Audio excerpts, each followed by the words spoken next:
Premetto che il video è una storia scritta da Luca.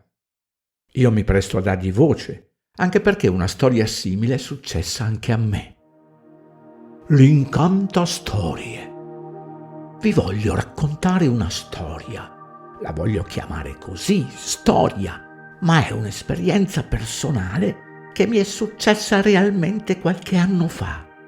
Ho avuto la sfortuna di conoscere un personaggio particolare, l'incantastorie tramite amici. Sono stato immediatamente incuriosito nel conoscerlo attraverso i social, perché parlandoci, ascoltando il suo tono pacato, la sua buona dialettica e quella faccia da personcina per bene, mi interessava conoscere più a fondo il suo pensiero, le sue tesi, le sue scoperte. Essendo una persona curiosa e sempre aperta a nuove esperienze, ho deciso di incontrarlo, l'incantastorie. Arrivato il grande giorno dell'incontro faccia a faccia mio e di altre persone, iniziò a stare con le orecchie aperte per assorbire come una spugna tutto ciò che diceva, cercando di capire il suo essere e i suoi modus operandi che lo portavano a svelare le sue grandi verità. È quello che mi ha detto l'incantastorie. Ad un certo punto, durante le sue sbalorditive esposizioni, estrae 2 bacchette esattamente come quelle dei rabdomanti, campo peraltro che mi ha sempre affascinato. Il mondo della rabdomanzia mi ha sempre incuriosito e non avevo mai applicato alcun studio o approfondimento. Così mi accingo ad ascoltare sempre con più interesse per scoprire come usare e far muovere queste bacchette. Incominciamo, l'incantastorie ed io, a spaziare su vari argomenti, tanti: le scie chimiche, la conformazione della Terra, il 5G, l'anima, le adduzioni, le reincarnazioni, i nostri creatori e molto altro ancora. Ogni argomento che si affrontava, lui, l'incantastorie, aveva risposte sempre pronte e precise con una sicurezza inaudita.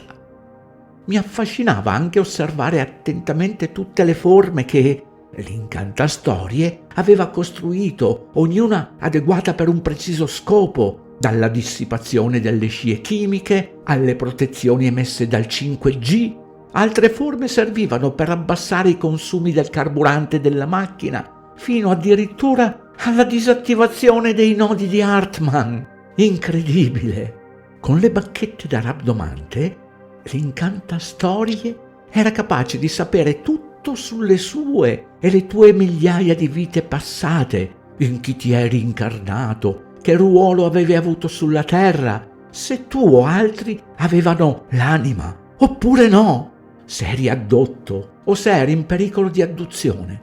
Lui riusciva, l'incantastorie, a capire quanta energia avevi in corpo, quali alimenti erano benefici per te e quali no. Wow! Incredibile! Però mi mancava un tassello. Ero arrivato fino a lì e volevo vedere, volevo capire come faceva a sapere tutte queste cose. La cosa era molto semplice. Faceva delle domande su quello che voleva sapere e alzava le bacchette da rabdomante davanti a lui. Dovete sapere che le bacchette potevano confermare solo in modo affermativo. Erano in grado di incrociarsi solo per rispondere sì, diversamente restavano immobili.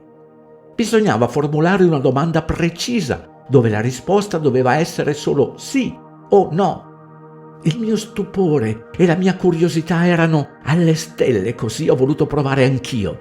Le bacchette si muovevano, solo che la stessa domanda fatta da persone diverse fornivano risposte differenti. L'incantastorie mi esortava a liberarmi dai pensieri, ad essere in risonanza, ad usare l'intuito e ad esercitarmi. Sul tubo avevo visto i rabdomanti esperti e tutti però hanno bisogno di diverso tempo e diversi tentativi prima di fornire la risposta. Lui invece, l'incantastorie, faceva la domanda, alzava le bacchette e tac, si muovevano all'istante. Qui ho iniziato ad avere qualche dubbio, così gli ho chiesto: Ma ti rivolgi alle bacchette per ricevere le risposte? No, le domande venivano fatte ai creatori. Così l'Incantastorie mi ha aperto anche il tema dell'esistenza dei creatori. Sempre attraverso le bacchette, l'Incantastorie era riuscito a mettersi in contatto con i veri ed unici creatori di tutto e gli si erano palesati davanti. I segreti del mondo erano nelle sue mani, meglio nelle sue bacchette. Anche se questi creatori avevano nomi un po' strani, bizzarri, come Ecco, sì, sia. Dopo una smorfia, il dubbio si manifestava, ma in quel momento, preso dall'euforia, ovviamente avevo il prosciutto sugli occhi, ma tutto quello che l'Incantastorie mi mostrava lo ingoiavo come verità. Qualsiasi azione si apprestava a fare nella sua vita, chiedeva sempre prima alle bacchette se poteva farlo o meno. Aveva la saccenza, sempre attraverso l'interrogazione delle bacchette, di dire e giudicare se una persona si poteva frequentare o fosse meglio evitare. Una volta tornato a casa, rimanendo sempre in contatto con l'Incantastorie ed entrando a far parte della sua esigua cerchia di eletti, altri come lui o forse più scoppiati, ho incominciato a fare le mie prove e con mio rammarico adesso a divulgare queste conoscenze apprese dall'Incantastorie anche ad amici e conoscenti. Ma più andavo avanti, più la cosa puzzava di suppostone. Fortunatamente sono ritornato alla realtà dei fatti, chiedendomi come diavolo avevo fatto a cascare dentro ad un nuovo credo senza alcun senso, addirittura illogico. Questi personaggi, come l'Incantastorie, divulgano verità basate sul nulla, su nessuna prova oggettiva, senza alcuna prova concreta, calcoli od esperimenti riproducibili da chiunque. Si agisce col pensiero basato sul nulla, solo ipotesi, illusioni, credo, chiacchiere. Sono stato veramente così stupido da credere che ci sia un essere superiore che mi parla attraverso due bacchette di ferro dicendo solo sì o no per rivelarmi i segreti del mondo? Alla fine il tempo mi ha dimostrato anche che quei pochi che lo seguivano via via sono sciamati, una volta che come me si sono accorti delle assurdità trasmesse e raccontate dall'Incantastorie e dal trappolone in cui erano cascati, come me. Di esperienze, prove, tentativi ne ho fatte con l'Incantastorie e i suoi seguaci di allora. Potrei raccontare molti altri episodi assurdi vissuti, ma adesso non serve a nulla, o meglio, mi vergogno di raccontare queste follie. Ragionando e facendo prove concrete ed oggettive con l'utilizzo delle bacchette da rabdomante dall'Incantastorie, sono arrivato alla spiegazione che tutte queste cose sono influenzate solo ed esclusivamente dal mio pensiero e le strane forme inventate non funzionano a qualche metro di distanza, figuriamoci a centinaia di chilometri o più.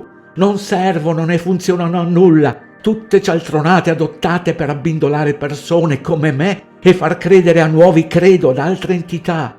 Tutto questo per lusingare chi ha bisogno di aggrapparsi a qualche speranza o credo illusorio. Gli Incantastorie sono energivori, esseri promossi dal sistema per distrarre e creare ancor di più confusione e divisione tra le vere anime che siamo. Bacchette, pendoli e stramberie varie si muovono come voglio io, sono semplicemente prolungamenti della nostra energia senza alcun potere magico o risposte esatte ai misteri del mondo. Non esiste nulla che ci metta in comunicazione con esseri superiori. Le bacchette da rabdomante servono solo ed esclusivamente per scoprire acqua o rilevare determinati metalli. Stop! Morale della favola. Fate sempre attenzione a non farvi manipolare il cervello come è successo a me, o farvi mettere in testa cose che non esistono, specialmente quando non sono dimostrabili. Con individui come l'Incantastorie chiedete sempre di esporre dimostrazioni pratiche di quello che raccontano. La stragrande maggioranza sono vaghi, oppure dicono apertamente di non poter dimostrare nulla, oppure che sei tu che non ti poni nel modo giusto, o hai poca fede. Sono solo pagliacci, predicatori del niente, non fanno altro che mangiare tutti dallo stesso piatto, cambia solo il modo in cui mangiano e il cibo che consigliano è sempre lo stesso. Balle!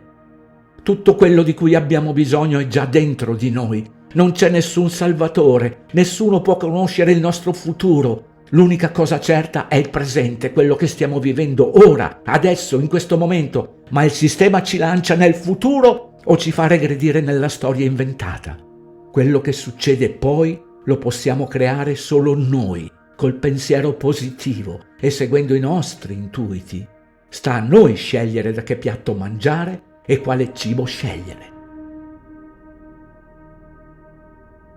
Serena vita a tutti.